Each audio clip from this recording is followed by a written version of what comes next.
रामकृष्ण हरी ह्या इथंच आहेत दोन्ही ह्याच बिल्डिंगमध्ये. आणि आम्ही आता नवीन घर घेतलं त्याचे ह्या राहतात. ही जाना माऊली, ह्यांचं नाव आहे मनीषा बुसनर, पण आम्ही जाना माऊली बोलतो. गाडी पहिली मोकळी केली, सगळं साहित्य दुकानाजवळ ठेवलं. आता पुढच्या जेवणाची तयारी केली, मस्त की बेत केला. सकुमावली रामकृष्ण बोला. ए सकुमाय, ए सकुमाय रामकृष्ण कशाला जीव द्या.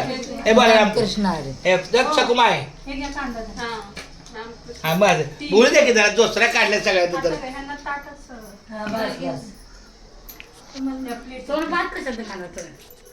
अशा पद्धतीनं थोडा सगळ्यांच्या मायमाऊलीचा हात लागला आणि गाडी रिकामी झाली.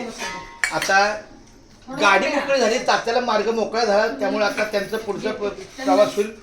जीवन थोडासा 10-15-20 मिनिटाचा आराम करतील. नंतर सावकाश पाऊस येईल, बघू शांतपणे गाडी भरायची आता दुकानात.